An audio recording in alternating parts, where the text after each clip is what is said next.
everybody, welcome to another shoe review. Today I'm going to be giving my initial impressions of the Adidas Adizero SL. Quick disclosure out of the way, this is a shoe I purchased with my own money, all opinions are my own, and no one will have a chance to view this before I put it online.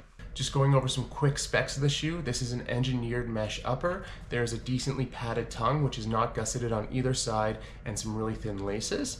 Underneath that, there's 35 millimeters of light strike in the heel and 25 in the forefoot, meaning there is a 10 millimeter drop. Within that light strike, there is a slab of Light Strike Pro, which is in the forefoot. That'll help with added cushioning and responsiveness. And underneath the shoe, there is just a slab of rubber. It's not labeled Continental anywhere, so we're just assuming it's generic.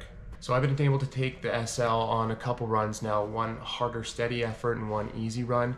When I took this thing out of the box and put it on, my first impression was, oh no, this kind of feels like the Boston 11. I like Adidas. I think they make amazing shoes, but I've just never seen eye to eye with that one. But once I started running in it and I felt the Light Strike Pro in the forefoot, it just felt so much softer and there was just a lot more responsiveness as opposed to the Boston 11, which just kind of felt hard and rigid. And when I say hard steady run, I mean I took this thing right out of the box and we did just over 10 miles. I was averaging about 6:34 to 6:35 per mile. I'll put the conversions in kilometers on the screen. If you're not familiar with this channel, I'm running Boston in 2023 and my goal marathon pace is 6 minutes per mile. So as at this point right now, that is pretty good paces for me. And with that hard effort, I really didn't know what to expect with this because it is Light Strike and there is that small slab of Light Strike Pro in the forefoot. And I was actually super surprised at how responsive and how cushioned this shoe truly felt at those higher paces.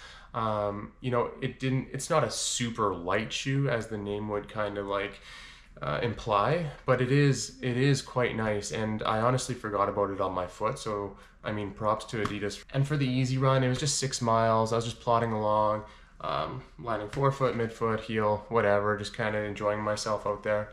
And honestly, what I can say is that it was just very enjoyable. I mean, the light strike in the heel was not aggressive. You still have nice responsiveness in the forefoot. It's a really good feeling shoe, and I do believe this is just going to be a great everyday trainer. In terms of price point in Canada, this thing is retailing for $160. Now, to me, that seems like an unbelievable deal, considering it's $10 cheaper than the Nike Pegasus 39, and you're replacing the Air Pocket with Light Strike Pro. Also, the colorway of this SL, I mean, it's vintage. Look at the pink, the green, the blue. I think it's a sharp looking shoe. And also, it has the standard Adizero pull tab, and you know, it gives you that premium race shoe look, and again, only $160.